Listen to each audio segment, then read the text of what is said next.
King Cobra.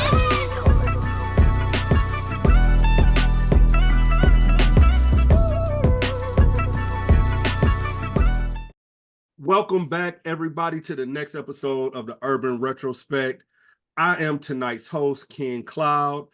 I'm glad to see all of you guys here again today. We got another wonderful guest that's going to talk to you about a new topic, a very important topic, especially in 2024. That topic is going to be cybersecurity. Before we get into that, though, I'm going to go ahead and introduce my fellas that we got here today. We got my dog, Big G, down here holding it down in Cincinnati. We got my dog, Big West. What up? This guy here. Man, we got Ramsey James, the gentleman of the crew, and then we got Scott Jones. And as always, we got my dog, PB from West Tennessee, holding it down, trying to show us how country folks really can speak. Man. With the Doc Rivers hairline. Damn. Nice. Okay, nice. B2 gay. Oh, look. So, again, we're back with another recording. And we thank everybody for tuning in. Before we get started, as we always do, Scott Jones, tell the people where they can find us. Well, of course, right here on YouTube. And if you like what you're watching, please hit the like button and subscribe and share with your friends and family. You can also catch us on Facebook, Instagram, as well as TikTok at the Urban Retrospect. We're also on Twitter at Retrospect1619. If you want us to review your product, have any questions, send us an email at theurbanretrospect@gmail.com. And lastly, to catch everything, a little bit about us, past shows, and more, just log on to www.theurbanretrospect.com. Let's get it. Let's go. Let's go. All right, y'all, listen. We got something for all of us Black people. We got something for the ladies. We got a professional woman here. And let me tell you a little bit about her, all right? Tonight's guest is Renita M. Rhodes. She is a highly accomplished cybersecurity and IT professional with an illustrious 22-year career spanning both the private and federal sectors. She's currently serving as the Vice President and Lead Audit Manager for Cybersecurity Audit at Wells Fargo. Renita oversees a broad spectrum of critical cybersecurity controls. Her expertise encompasses safeguarding essential systems data, including the Cyber Threat Fusion Center, data loss protection, security information and event management, cryptographic services, patch and vulnerability management, network security management, access management, and third-party information security management. It's a lot of words. She's dope like that. Moreover, Renita has been featured as a guest on numerous podcasts where she offers valuable insights on a wide range of topics, including information security analysis roles and the integration of AI in education and industry. Through her multifaceted contributions, Renita continues to make a significant impact in the field of cybersecurity and IT. And the one thing that I left out, she's a graduate of the most illustrious HBCU in the land, TSU. Hey, You know what I'm saying? And she's also a member of Alpha Kappa Alpha sorority. Hey. She just got her, 25 years? What do y'all call it? Yes, we're silver. I'm a silver star. She's a silver Sarah, right? So yes, I am. So let me introduce everybody to Miss Renita Rhodes. Give it up for you. Yeah. What up, though? Her title 2 pages on the resume. No, that's a CV. That's a curriculum by tag. Yeah, my bad, big dog. My bad. What? Did I send you that one? It might have been in the back. Okay. You sent me, but I put a little bit of funk to it. Yeah, there you did. Now, one thing you did miss, though. What's that? Because I'm like a Jamaican, whatever. Okay, talk your talk. Yeah, I'm an adjunct professor at Maryville University and Harrisville State University.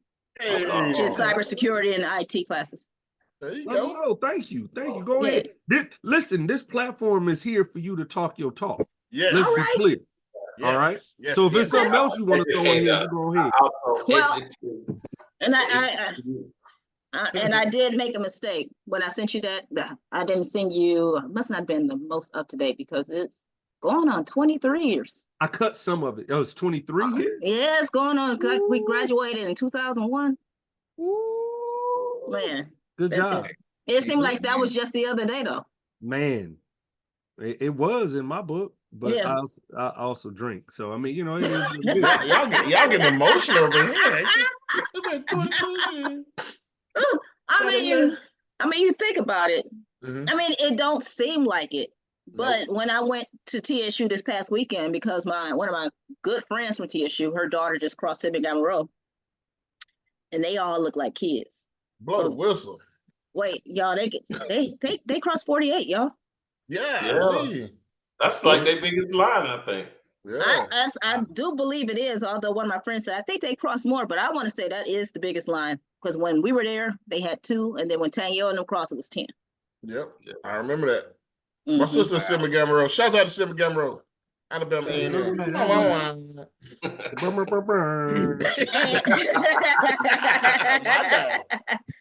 Well, so Renita, we're gonna get started. We're gonna have fun, relax. I hope you did get a chance to pour you a little something up.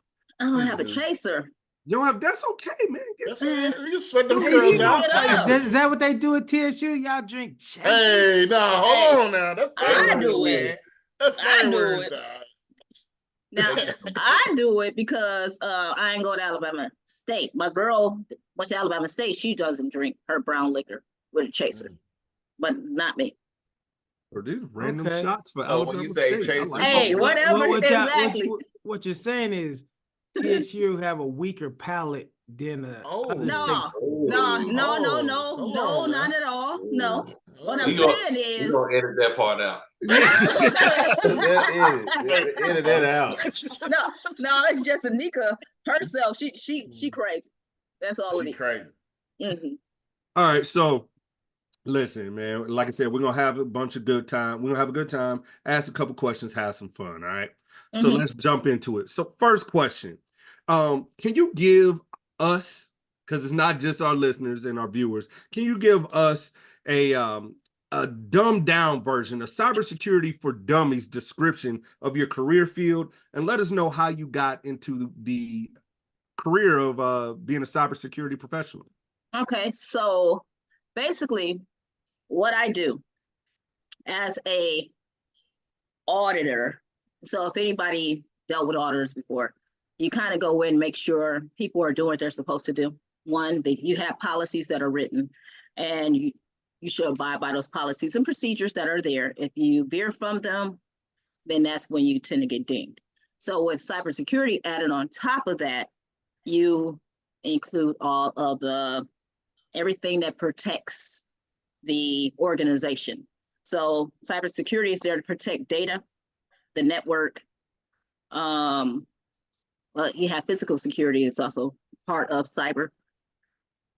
So also kind of protecting the building. So, if you're badging in and out, that is a control to make sure people that are coming into the building should come into the building.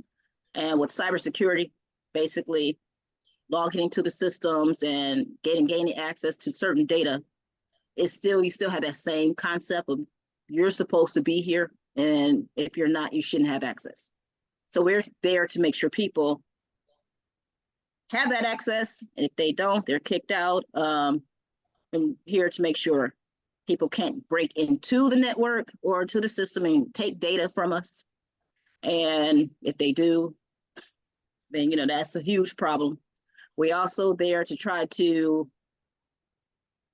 educate people on cybersecurity so that we have the cybersecurity awareness. I know a lot of people don't pay attention to it and think it's stupid, but it's there to help protect you, because sometimes if you let certain things in, some people get fired for that because they clicked on a link, and from that link they were able to burrow in the network, pull data, put in some code where they're locking the system up, and no one can get to it unless they say you got to pay for it. So most times if you pay for it, you just pay for it, they still may release your data. So just, we're there kind of like protectors. Protect and serve, that's what we do.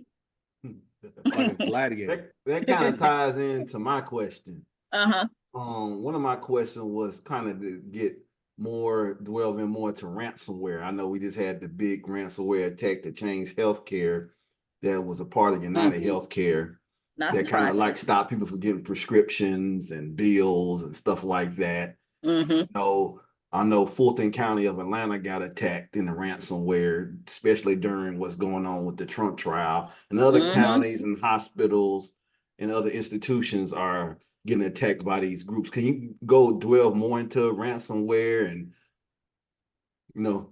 for us?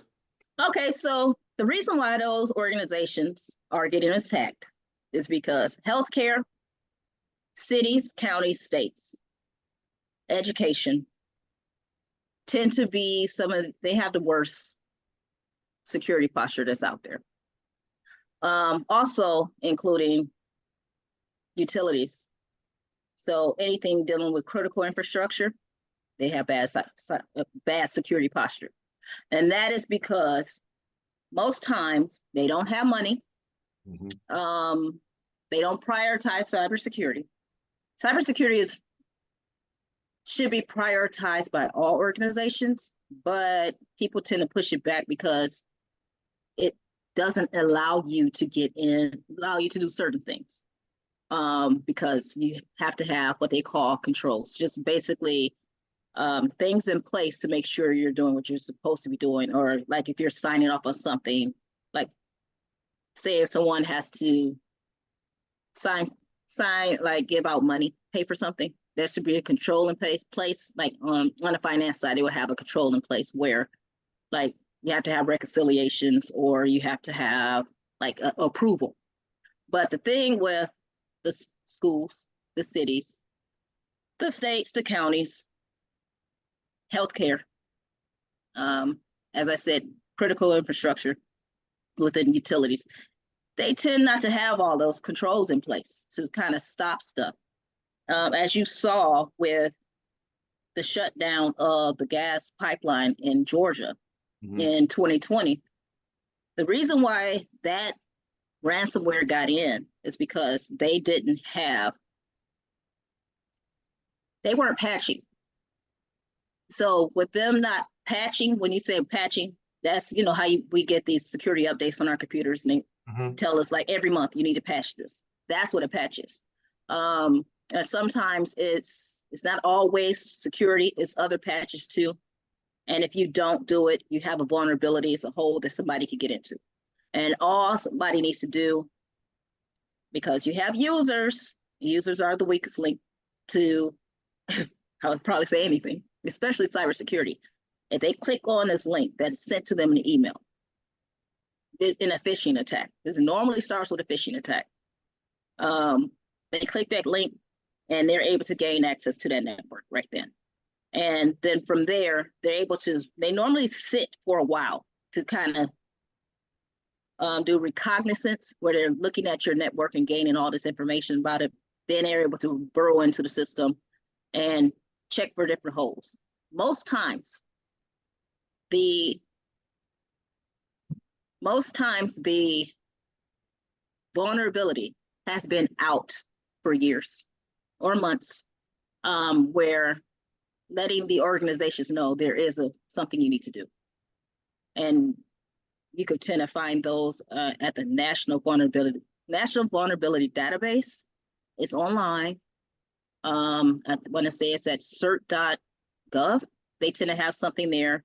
You have what is called the CVEs. I can't think of the acronym at the moment, but that's where they're talking about all the vulnerabilities.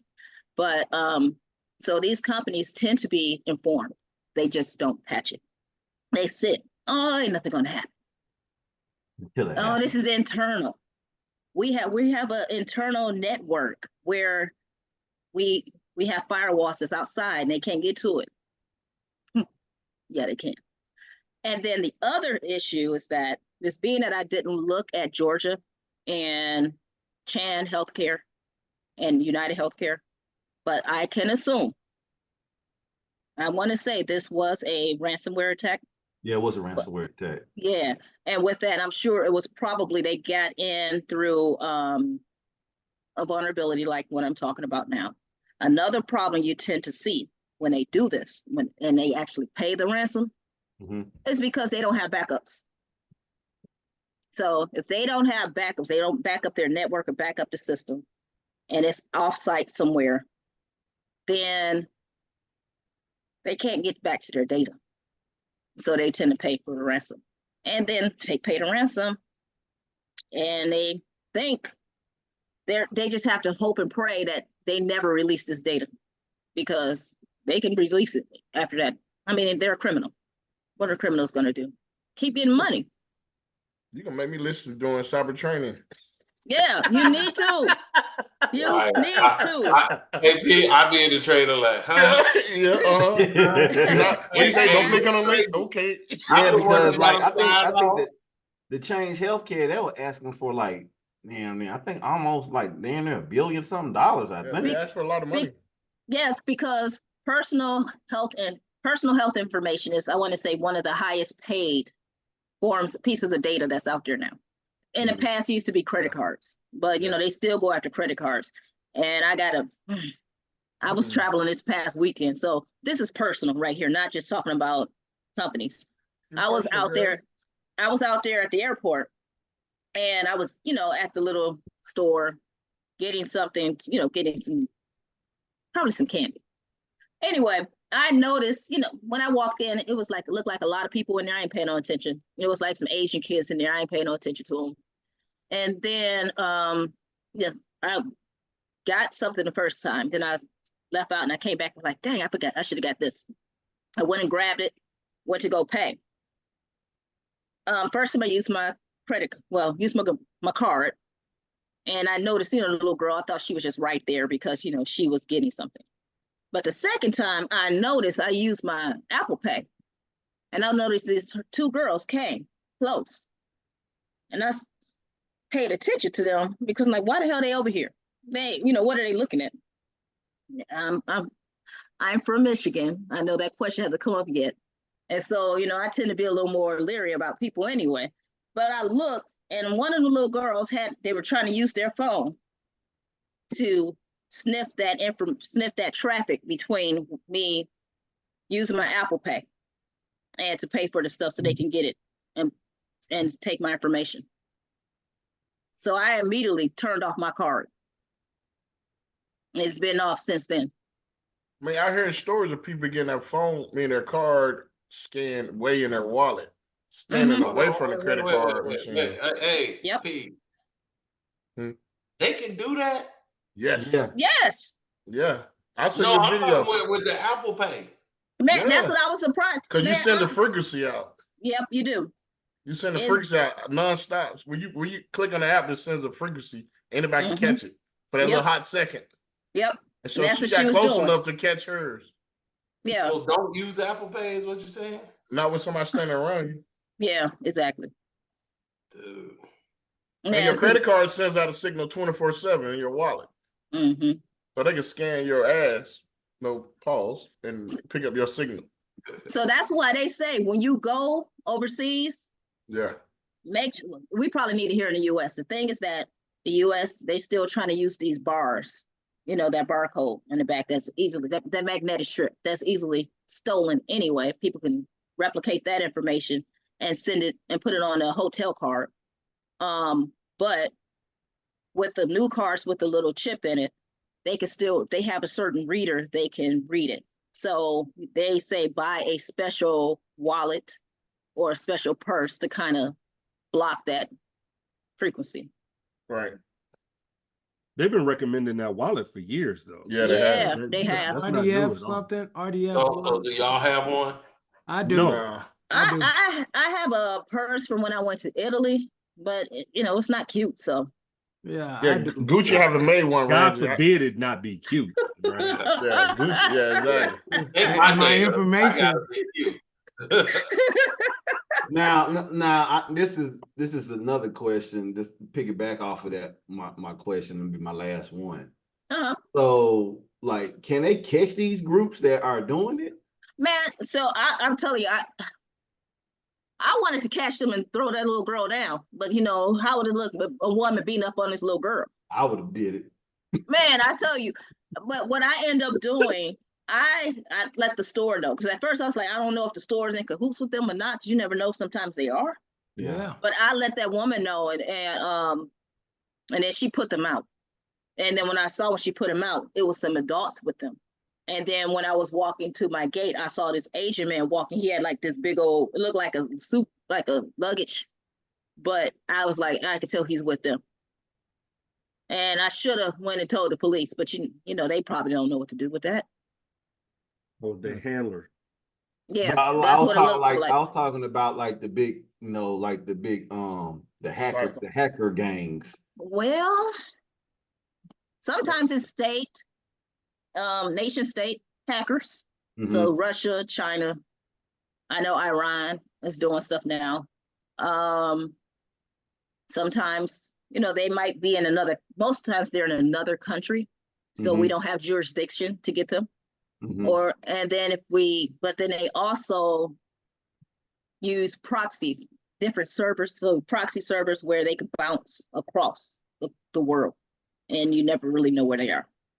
Gotcha. So it's kind of hard to get them. In your opinion, was AT&T system shut down a cyber attack?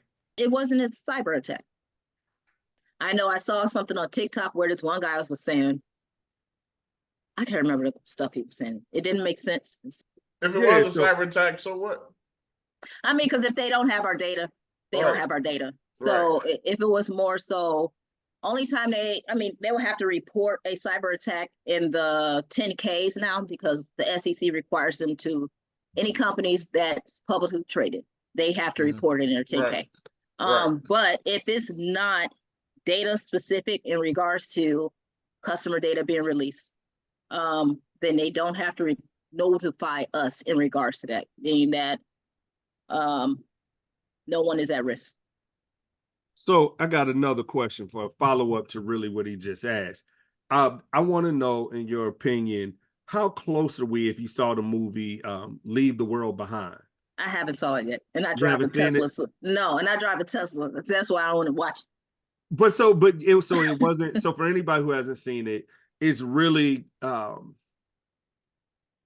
it's about a whole bunch of stuff gets crazy. Because I'm trying not to tell everybody about it, but that's what they're trying to predict for the eclipse. They're trying to say we're supposed on the 8th, they're trying to say we're gonna have 3 days of darkness. And I saw some dude talking about it won't be. We had the microburst this week and next week. So if anything's gonna happen, it should happen this week. Yeah. I don't believe that. That's so, but the eclipse are not doing it. The microburst affect the cyberware more so than the eclipse will. So I'm thinking that it's paranoia, Pete, when people say that. Like I believe what you're saying, Perrin.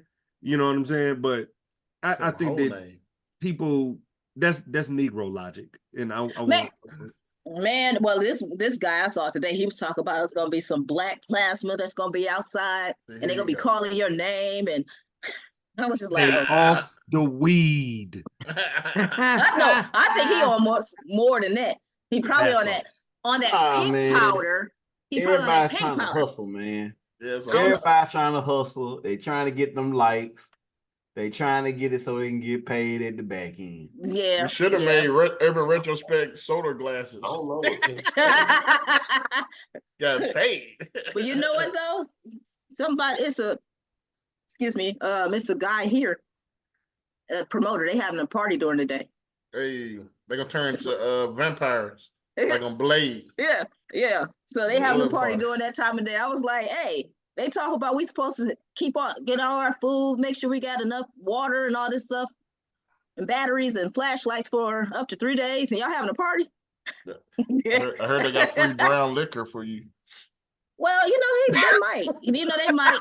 He the bruh, so the bruhs tend to take care of me. I don't know if it's because my daddy won, but okay. But it doesn't matter if they don't have a chaser. There you go. They will have No, a I chaser. don't. Now they And will. that's just like the bros. The bruh, look, They they have turn it all- all they up. gonna And have you the know, chicken well, you and know, some her with no bruh drink face like Hey, and the no hey, lady. wait, plate. hey, there's gonna be Hey, no Scott, they hating. ain't gonna have no plates either. There's gonna be no hating. There's gonna be no hating. We're gonna stop the hate right here. Hey, got no plate. This shit- Hey, no y'all gonna cups. have cute plates and no food. Hey, I'ma eat. I mean, You put it in my hand. exactly. Some bones. So what would you say is the biggest cybersecurity risk our country has today? The biggest cybersecurity risk is probably our infrastructure. I was about to say. Not Alexa? No. I mean, they listen to you now. I mean, that's why I was given an Alexa, but I got rid of that. Because I don't want them listening to me. Exactly. You mean the echo? You mean the little echo thing? Yeah. Yeah. Yep. But I would say our infrastructure, not just the grids, because you got the grids, you got I always say this wrong, nuclear power plants. You also have the water supply. All of them are using old technology. Just like that gas pipeline, they use old technology, meaning that they don't have patches. Some of these systems that they're using are running operating systems that are no longer supported. Or they're using operating systems that are known to have been hacked in the past. So a lot of the operating systems that they kind of use on their machines, on their critical infrastructure, are susceptible to the Stuxnet hack that was out there in the past, or the virus that Israel used against Iran some years ago. And we still have those running. So that right there is our number one cybersecurity threat. Now, and when it also comes to the nation states, we don't have enough people in cybersecurity to help defend our country. So when people tend to think of the military, they tend to think of boots on the ground. But you have cybersecurity as well. And we don't have enough people at all. Because Russia and China, they are always doing something. And like I said, I know Iran is doing stuff now, but they're always attacking us. And, there is a term, even though, when they attack us, we shouldn't attack back. When I was talking on the panel on Tuesday, they were talking about that, where you shouldn't attack back. If you do, you can get in trouble. But we attack back all the time. No, I know the military does. Military. Now, personal, like corporate America. Oh yeah. Yeah, you're not supposed to attack back. But yeah, you want to get their loot back. But one thing I thought about during according to Trump, they were, what did he call them? I forgot what he called them, whatever mess he be calling those people. The insurrectionists, all those people that were in the Capitol on January 6th. One thing I thought about during that day, and some of the other people at Cyber were talking about it on Facebook, was all those people in there. How do y'all know all those people were American? That's One, true. there could have been any one of those people. They were throughout that entire Capitol. They could have stuck something in the network. And knowing what I know from when I used to work for a federal, well, it was a quasi-federal organization. Not saying they were bad, but just knowing and dealing with, companies, all corporate America, all the companies in corporate America don't have a great security posture either. But sometimes if you're able to go into certain organizations and you're able to log into your computer into their network, just plug it in and you gain access, that's a risk. So if they didn't have that set up correctly and someone stuck something in there, it could have gotten the network and they could have got all that information. So to me, that was another risk. So I want to piggyback off that question and kind of pull my question forward a little bit. Mm-hmm. So what about ChatGPT? And what's the other one that they're trying to TikTok? What about TikTok? Oh, so okay, so I have a TikTok video about them trying to stop TikTok. But you got a TikTok about TikTok on TikTok. That's isn't that a form of cyber attack, right? Using this platform to steal data, use your data. But I guess you're giving it to them. Well, so yeah, you're giving them that information. But now with ChatGPT can be used. It is used to make phishing emails better or phishing text messages better, or phishing. So you have phishing, normal through email. You have smishing. That's when you get the text messages. Then you have phishing, where that's coming through your voicemail. So normally, if you see those messages come through, they used to have a bunch of typos and inaccurate grammar. Well, with ChatGPT, it's making it easier for them to clean that stuff up, and people tend to click the links. That you could also create malware on there, although, goodness, it don't want to come out.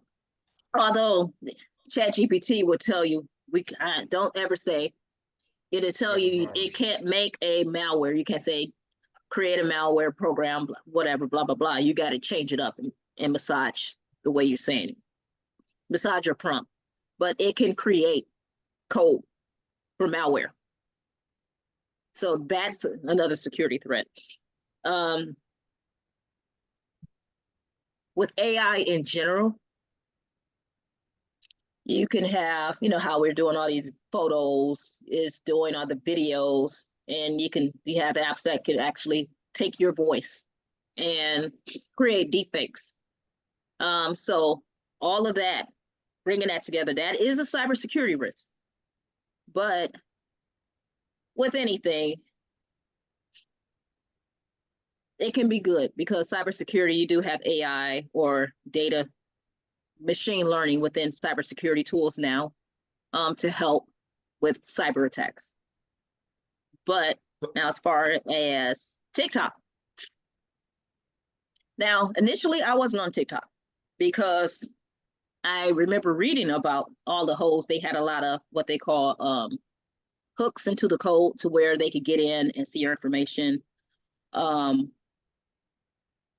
Those are called backdoors, and you could get into the code. But supposedly, once I started seeing, and this was after Trump, was trying to get it banned initially, because he got mad because the little kids messed up his, they made fun of him. So that's why he didn't want it. And then they try to go about saying, oh, cyber, it's security, security issues. Now, once they kind of cleaned that stuff up and I saw that they were on the United States, they had a presence here as far as the company's computers and the network, then that's when I got on it. So we good now. Yeah. Okay, I'm not gonna always just say everything is good, because one, you're dealing with apps, but normally when you have an app on an Apple product, I did that specifically for Ken. Ain't nobody paying attention to you, girl. So Apple tends to go through a more rigorous testing than it does for the Androids. The Androids is open source, and open source, anybody can create an app on there. And of course, if you have that, you can have some fake apps out there. Apple did it for money, though. They're not doing it for security. But it's security, though. It's added security, even if it is for money. But so just any app just can't get on there unless you jailbreak your phone. Then once you do that, then you putting your phone at risk for a lot of cybersecurity attacks. Well, let me ask you this then. So, as a Black woman like yourself in your career field, are there any challenges you think different from everybody else? Being a Black female? I'll say just being Black in general. Hey, why you say that? Well, one, the industry, we only have like 8% of it was like 8 or 9% of us in the entire cybersecurity industry. I mean, that's a little higher than what you say it is for like the medical field, but it's still, our numbers are low. So you still have to deal with implicit bias, especially from our industry tends to be old white men. But so, as you said, so a Black person in general, they can have a problem in dealing with this industry. And I will say, the people I tend to work with, most of the Black people on my team are African. Oh, this was homies. Yeah. So, and I would say there were 3 Black men that I worked with on the 4 since I've been in cybersecurity. Oh, what's your major? What was your major? Business information systems. Business information systems at Tennessee State. Yes. Oh, okay. With Ty. Shout out to Ty Business. Yep. Yeah. I was with Ty. But I want to answer the question about TikTok. I know we kind of veered off. Go ahead. But with TikTok, so the problem with the issue that they're talking about, the TikTok, they can get our data and then influence people. Well, a lot of people are very easily influenced today. Even grown-ups in their 40s and 50s. And so that's one thing I can see, because if you notice the total negativity that you tend to see out there on both sides, male and female, just everybody like this going at it. So they're easily programmed. So being that I used to write programs before I did what I'm doing now, What language you wrote in? So I used to write in COBOL, Visual Basic, what's called People Code. So outside the Fortran, Visual Basic? No, I didn't do Fortran. We ain't had to do that. You know what I'm talking about. That's the engineering school. Engineering. Yeah, I ain't had to do Fortran. But my sister did, and she was a computer science major. But I'm teaching Python to my students now.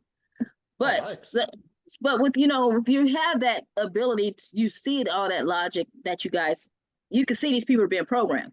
But the thing about TikTok, because everyone is talking about, well, China this, China that, they got our data. And it's a Chinese app. You know how many apps are international apps? And if they're international apps, they're apps that are from Russia. China and Russia has basically the same laws. Other countries have some of these laws as well. The laws are, if you're operating in our country, we have to have the ability to see your entire network and the data that you have there. Now, that doesn't matter if it's brick and mortar or if it's an app. And so when they're constantly talking about TikTok, I remember there's an app that people tend to use for, they had an issue, it was in the news before, called FaceApp. FaceApp does the same thing. China, that's a Russian app. Anything in Russia, they can see into it. They got the data. And then, in addition, TikTok took measures where they segmented the network where they have like US data. And I think they're using AWS as far as their data in the cloud. So our data should be segmented from the other data in China, supposedly anyway. So what they did is what a lot of organizations do every day. If they're using the cloud, They're segmenting data. Some of it is theirs. If they're international companies, they're doing the same thing. And so that's why I question, why TikTok?